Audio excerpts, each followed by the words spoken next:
इस वीडियो में हम पढ़ रहे हैं क्लास 9th के पॉलिटी के चैप्टर नंबर 5 को, जिसका नाम है वर्किंग ऑफ इंस्टीट्यूशंस। और यह वीडियो नंबर 3 इस चैप्टर का। इसके पहले 2 वीडियोस के हैं मैंने इस चैप्टर के ऊपर, तो अगर आपने उन वीडियोस को नहीं देखा तो नीचे डिस्क्रिप्शन में जाएं, जहां पर प्लेलिस्ट का लिंक है जिससे आप सारे वीडियोस देख सकते हैं। तो देखिए, इस वीडियो में हम शुरू कर रहे हैं टॉपिक नंबर 5.2, जिसका नाम है पार्लियामेंट। और पिछले वीडियो में हमने 5.1 को हमने कंप्लीट कर लिया था। और आइए हम शुरुआत करते हैं टॉपिक नंबर 5.2। तो देखिए, टॉपिक नंबर 5.2 में हम पार्लियामेंट के बारे में पढ़ने वाले हैं। और यहाँ जैसे ही हम इस टॉपिक को शुरू करते हैं तो आपसे क्वेश्चन पूछा गया कि आपने जो ऑफिस मेमोरेंडम वाला एग्जाम्पल देखा था पहले वाले वीडियो में, तो क्या आपको वहाँ पर पार्लियामेंट का रोल याद है कि वहाँ पर पार्लियामेंट का रोल उस डिसीजन में क्या था? तो वहाँ पर आपने पार्लियामेंट का कोई भी रोल नहीं देखा था। उसका रीज़न ये था कि जो डिसीजन था वो पार्लियामेंट के द्वारा नहीं लिया गया था, और एक तरीके से आप सोच सकते हैं कि उसमें पार्लियामेंट का कोई भी रोल नहीं था। तो चलिए वापस चलते हैं उस स्टोरी पर, देखते हैं कि पार्लियामेंट वहाँ पर क्या रोल अदा किया था पार्लियामेंट ने उस डिसीजन में, और किस तरीके से पार्लियामेंट का वहाँ पर रोल था।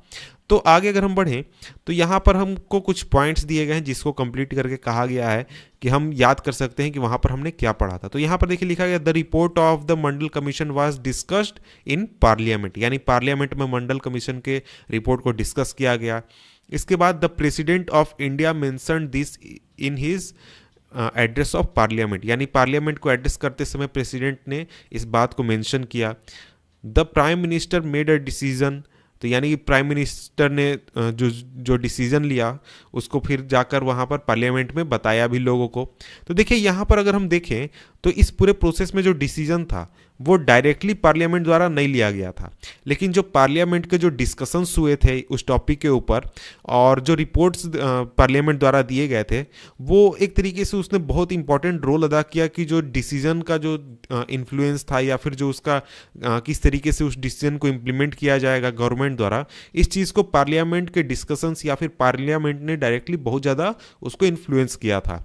और पार्लियामेंट ने एक तरीके से सरकार के ऊपर प्रेशर बनाया कि आप इस तरीके से इस नियम को लागू कीजिए, आप अपने मन के अनुसार मत चलिए, बल्कि जो मंडल रिकमेंडेशन है उसको आप लागू कीजिए।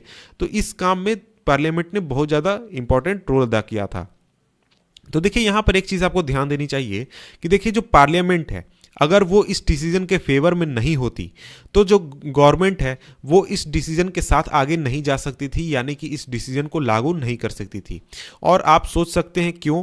तो देखिए वहाँ पर यानी कि जो पहले हमने पढ़ा था पार्लियामेंट के बारे में, उसको हम यहाँ पर याद कर लेते हैं कि देखिए कि पार्लियामेंट अगर एक तरीके से इस डिसीजन के फेवर में नहीं होती तो वो क्या कर सकती थी कैबिनेट के डिसीजन को अप्रूव, मतलब कैंसिल करने के लिए।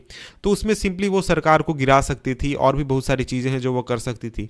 तो इसी के साथ हमारा नेक्स्ट टॉपिक हमारे सामने आ जाता है, why do we need a parliament. आखिर हमें पार्लियामेंट की ज़रूरत ही क्यों है?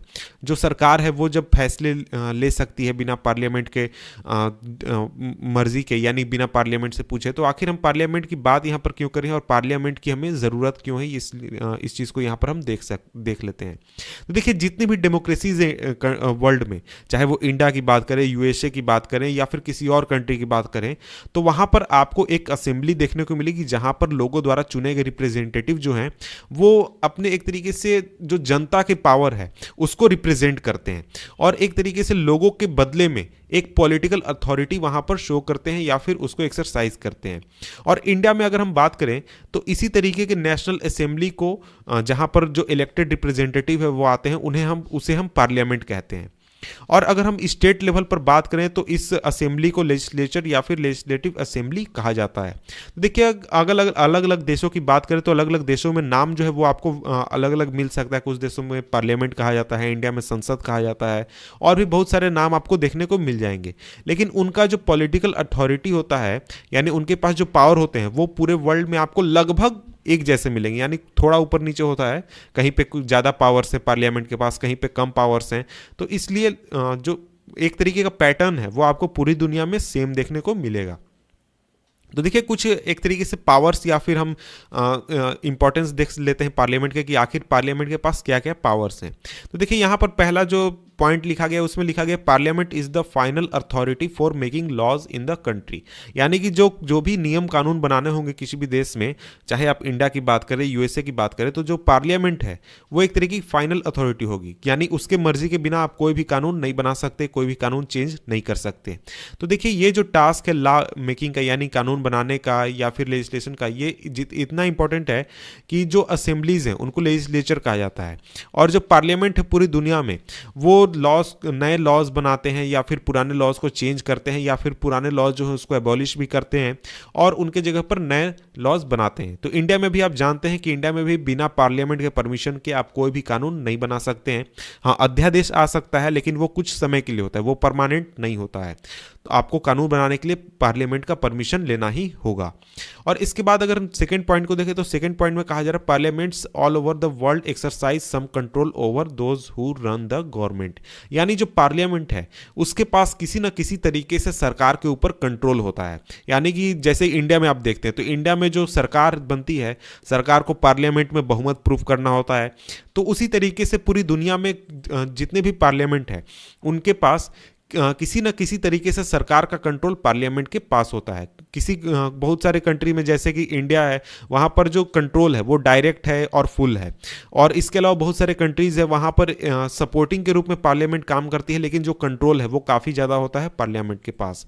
और जो गवर्नमेंट चलाते हैं वो कोई भी डिसीजन तभी ले सकते हैं जब उनको पार्लियामेंट का सपोर्ट मिले, पार्लियामेंट उनके फेवर में रहे। यानी कि अगर पार्लियामेंट उनके फेवर में नहीं रहती है तो वो कोई भी डिसीजन नहीं ले सकते हैं, कोई भी काम नहीं कर सकते हैं, क्योंकि पार्लियामेंट के पास सरकार का कंट्रोल है। और इसके बाद थर्ड पॉइंट है हमारा parliaments control all the money that governments have. यानी कि ज़्यादातर कंट्रीज में कोई भी पब्लिक मनी जो है वो बिना पार्लियामेंट के परमिशन से, यानी बिना पार्लियामेंट के आदेश के बिना सरकार जो है वो खर्च नहीं कर सकती। जैसे इंडिया में आप देखते हैं तो मनी बिल इंट्रोड्यूस किया जाता है अगर सरकार को ज़्यादा पैसे खर्च करने किसी चीज़ के ऊपर, तो उसी तरीके से ज़्यादातर कंट्रीज में भी होता है। इसके बाद हमारा नेक्स्ट पॉइंट आ जाता है, वो है पॉइंट नंबर 4। वो है कि देखिए पार्लियामेंट जो है वो हाईएस्ट फॉरम होता है डिस्कशन और डिबेट का पब्लिक इश्यूज़ के ऊपर या फिर नेशनल पॉलिसीज़ के ऊपर। यानी कि सरकार को क्या करना चाहिए, जनता के हक में क्या होगा, जनता के फेवर में क्या होगा, सरकार कोई काम सही कर रही है, गलत कर रही है, उसको पब्लिक को नुकसान होगा, फ़ायदा होगा। तो इन सभी चीज़ों के ऊपर जो कि जनता से रिलेटेड इशूज़ हैं उसके ऊपर डिस्कशन और डिबेट का जो सबसे इंपॉर्टेंट पैनल होता है, यानी जहाँ पर लोग आकर डिबेट कर सकते हैं, और सबसे बड़ा जो फोरम है वो हमारा पार्लियामेंट होता है। और पार्लियामेंट जो है वो देश में किसी भी चीज़ से रिलेटेड इंफॉर्मेशन मांग सकती है, उसको प्राप्त कर सकती है। इसके बाद अब हम आगे बढ़ते हैं और आगे अब हम पार्लियामेंट के 2 हाउसेस के बारे में पढ़ते हैं, यानी कि 2 हाउसेस ऑफ पार्लियामेंट, यानी जो लोकसभा और राज्यसभा है उसको हम देख लेते हैं उस टॉपिक को। तो देखिए आज के समय में जितने भी मॉडर्न डेमोक्रेसीज हैं वहाँ पर पार्लियामेंट जो है वो बहुत ही इंपॉर्टेंट रोल अदा करता है। एक तरीके से कहें तो सबसे इंपॉर्टेंट रोल अदा करता है सरकार चलाने में। और इस वजह से जो ज़्यादातर बड़े कंट्रीज जो हैं उन्होंने पार्लियामेंट के रोल को या फिर पावर्स को 2 पार्ट्स में डिवाइड कर दिया है और इसको चैम्बर्स ऑफ हाउसेस कहा जाता है। इंडिया में भी आप जानते हैं लोकसभा और राज्यसभा है, दो पार्ट में डिवाइड किया गया है। तो उसी तरीके से बहुत सारे कंट्रीज हैं वर्ल्ड में जहाँ पर इसी तरीके का पैटर्न अपनाया गया है। और एक हाउस जो है वो यूजुअली डायरेक्ट इलेक्ट किया जाता है जनता द्वारा, और वो रियल पावर को एक तरीके से अपने पास रखते हैं जनता के बदले में, यानी कि जनता के जो पावर है उसको वहां पर एक्सरसाइज वो करते हैं। और जो दूसरा हाउसेज है उसको इनडायरेक्टली इलेक्ट किया जाता है और वो कुछ स्पेशल फंक्शंस करती है, स्पेशल काम करती है, और उसको कुछ इनडायरेक्ट वे में इलेक्ट किया जाता है। जैसे इंडिया में आप राज्यसभा को देखते हैं, बिल्कुल वैसे ही। तो देखिए जो सेकंड हाउस होता है, यानी कि इंडिया में जैसे राज्यसभा है उसका कुछ स्पेशल काम होता है, कुछ स्पेशल काम होते हैं, जैसे कि स्टेट्स का ख्याल रखना कि यानी स्टेट्स कुछ सेंट्रल गवर्नमेंट से कुछ चाहती है तो उस बात को सेंट्रल गवर्नमेंट तक पहुंचाना, या फिर कुछ स्पेशल रीजन्स हैं जहां के बात को सरकार तक पहुंचाना, या फिर जो फेडरल यूनिट्स है उनके बात को सरकार तक पहुंचाना। यानी जैसे राज्यसभा है तो कोई राज्य है वो अपने बात को सरकार तक पहुंचाना चाहता है, संसद में पहुंचाना चाहता है, तो वो राज्यसभा के जरिए पहुंचा सकता है। इसके बाद अगर हम बात करें तो हमारे देश में जो पार्लियामेंट है उसको 2 हाउसेस में डिवाइड किया गया है। जो 2 हाउसेज हैं उनको कहा जाता है काउंसिल ऑफ स्टेट्स, पहला यानी कि राज्यसभा, और दूसरा है हाउस ऑफ द पीपल वो ये हो गया लोकसभा। और जो प्रेसिडेंट ऑफ इंडिया है वो पार्लियामेंट का हिस्सा होते हैं। ऐसा नहीं कि जो प्रेसिडेंट है वो अलग है, प्रेसिडेंट भी पार्लियामेंट का हिस्सा है, लेकिन वो डायरेक्टली इन हाउसेस के मेंबर नहीं होते या फिर डायरेक्टली वो इसमें पार्टिसिपेट नहीं करते हैं। और इस चीज़ को एक तरीके से हम समझ सकते हैं इस बात से कि कोई भी जो हाउस है, यानी कि जो लोकसभा राज्यसभा कोई भी कानून बनाना चाहता है या फिर कुछ चीज़ें पास करना चाहता है, तो वो इफेक्ट में तभी आएंगी जब वो प्रेसिडेंट द्वारा उस पर सिग्नेचर कर दिया जाएगा या फिर प्रेसिडेंट द्वारा उस पर हामी भर दी जाएगी कि हाँ ये कानून बनना चाहिए। इसके बाद अगर हम बात करें तो इंडियन पार्लियामेंट के बारे में हमने पहले क्लासेस में पढ़ा है। चैप्टर 4 में हमने पढ़ा था कि जो लोकसभा है उसका इलेक्शन किस तरीके से होता है, और वहाँ पर हम कुछ चीज़ों को एक तरीके से रिकॉल करते हैं, याद करते हैं। जो हाउसेज है, ये दो हाउसेज हैं पार्लियामेंट के, उनके बीच में जो डिफरेंस है उसको, तो यहाँ पर कुछ क्वेश्चंस दिए गए हैं जिसको आंसर करके आप इस चीज़ को रिकॉल कर सकते हैं। तो यहाँ पर क्वेश्चंस हैं, मैं क्वेश्चंस बोल देता हूँ, आप अपने मन में आंसर को रिसाइड करें, उसको बोलें, तो उस तरीके से आपका रिवीजन एक तरीके से हो जाएगा। What is the number of members, what is the total number of members Rajya Sabha में और लोकसभा में। हु इलेक्ट्स द मेंबर्स, यानी कि इन दोनों सभाओं के मेंबर्स को कौन इलेक्ट करता है। What is the length of the term in years, Lok Sabha का क्या है, राज्यसभा का क्या है। Can the house be dissolved और इज इट परमानेंट, जो ये हाउसेज हैं, लोकसभा है और राज्यसभा है, ये इनको डिसॉल्व किया जा सकता है या फिर ये परमानेंट है। ये दोनों चीज़ के बारे में पूछा जा रहा है, लोकसभा के बारे में भी, राज्यसभा के बारे में भी। तो मैं यहाँ आंसर इसलिए नहीं बता रहा हूँ कि आप इसको खुद से समराइज कर सकते हैं, खुद से एक तरीके से इसको प्रैक्टिस कर सकते हैं, क्योंकि आपने चैप्टर 4 तो पढ़ा ही है। इसके बाद यहां पर क्वेश्चन पूछा जा रहा है which of the two houses is more powerful, यानी इन दोनों हाउसेज में से, लोकसभा और राज्यसभा में से कौन ज्यादा पावरफुल है। तो देखिए राज्यसभा की अगर हम बात करें तो ऐसा अपेयर होता है कि राज्यसभा ज्यादा पावरफुल है, क्योंकि इसको कई बार अपर चैम्बर या फिर अपर हाउस कहा जाता है, और लोकसभा को हम लोअर चैम्बर या फिर लोअर हाउस कहते हैं। लेकिन इसका यह मतलब नहीं हुआ कि जो राज्यसभा है वो ज्यादा पावरफुल है लोकसभा से, इसीलिए उसको अपर हाउस और लोअर हाउस कहा जाता है। देखिए ये जो तरीका है नेमिंग का, ये काफी पुराना तरीका है और इसको अभी भी यूज किया जाता है, लेकिन इसका ये मतलब नहीं हो जाता कि जो राज्यसभा है वो लोकसभा से ज्यादा पावरफुल है। तो इसके बाद अगर हम आगे बढ़ें तो आगे कुछ पॉइंट्स दिए गए हैं जिसके जरिए हम समझेंगे कि इन दोनों में से कौन ज्यादा पावरफुल है या फिर किसके पास ज्यादा पावर्स हैं।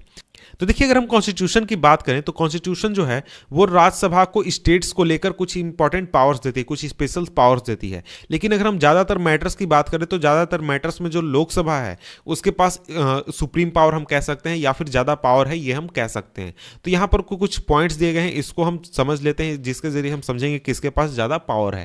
तो देखिए पहला पॉइंट कहता है any ordinary law needs to be passed by both the houses, यानी कोई भी जो कानून बनता है ऑर्डिनरी कानून वो उसको बोथ द हाउसेज यानी दोनों हाउसेज से पास होना होता है।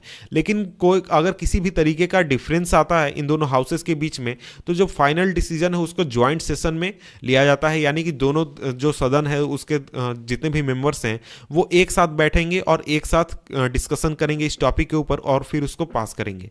तो आप जैसे कि जानते हैं कि जो लोकसभा है वहां पर जो मेंबर्स की संख्या है वो काफी ज्यादा है, इसलिए इस तरीके की मीटिंग में जो लोकसभा की मर्जी है वो ज्यादातर चलती है।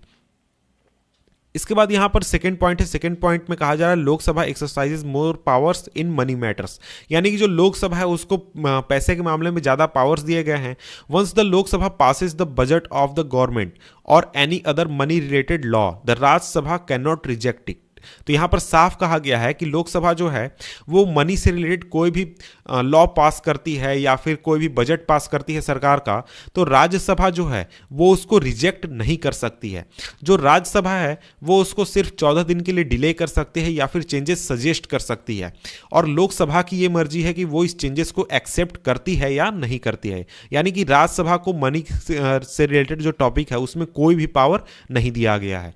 इसके बाद यहां पर नेक्स्ट पॉइंट देखें तो नेक्स्ट पॉइंट कहा जा रहा है most importantly the Lok Sabha controls the council of ministers, यानी जो लोकसभा है उसके पास सरकार का एक तरीके से कंट्रोल होता है, मिनिस्टर्स का कंट्रोल होता है। Only a person who enjoys the support of the majority of members in the Lok Sabha is appointed the prime minister, यानी कोई भी व्यक्ति या फिर कोई भी सरकार जिसके पास लोकसभा में समर्थन है बहुमत वही सरकार बना सकती है। ऐसा नहीं कि जिसके पास राज्यसभा में बहुमत है वो जाकर सरकार बना लेगा, ऐसा नहीं है। लोकसभा में उसको बहुमत प्रूफ करना है और वो आसानी से जाकर सरकार बना सकता है। अगर किसी पार्टी के पास, किसी व्यक्ति के पास राज्यसभा में बहुमत है, पूर्ण बहुमत है, लेकिन लोकसभा में नहीं है, तो वो सरकार नहीं बना सकता है। इसके साथ ही देखिए लोकसभा के अगर ज़्यादातर मेंबर्स यानी कि बहुमत जो है वो ये कहते हैं कि हमारा सरकार के प्रति नो कॉन्फिडेंस है, यानी सरकार में हम विश्वास नहीं रखते, सरकार ये सही काम नहीं कर रही है, तो जितने भी मिनिस्टर्स हैं या फिर प्राइम मिनिस्टर हैं इन सभी को अपने पद छोड़कर, यानी सरकार गिर जाएगी, सरकार को छोड़कर जाना होगा। और ये जो पावर है ये राज्यसभा के पास नहीं है, यानी कि राज्यसभा जो है वो डिस्कशन कर सकती है, डिबेट कर सकती है, सरकार से सवाल पूछ सकती है, लेकिन वो सरकार को गिरा नहीं सकती है, सरकार के पावर्स को खत्म नहीं कर सकती है। तो इस तरीके से हम समझते हैं कि जो लोकसभा है और राज्यसभा है उसके पावर्स में क्या डिफरेंस है। इसके बाद देखिए यहाँ पर जो ये टॉपिक है अ डे इन लोकसभा, इसको आप खुद से ही पढ़ लीजिए, ये आपके लिए ज़्यादा बेटर होगा। इसके बाद यहाँ पर आगे हम पढ़ेंगे टॉपिक नंबर 5.3, जिसको हम पढ़ेंगे नेक्स्ट वीडियो में, जिसका लिंक मैं नीचे डिस्क्रिप्शन में दे दूंगा। तो मिलते हैं आपसे हम नेक्स्ट वीडियो में। Good bye.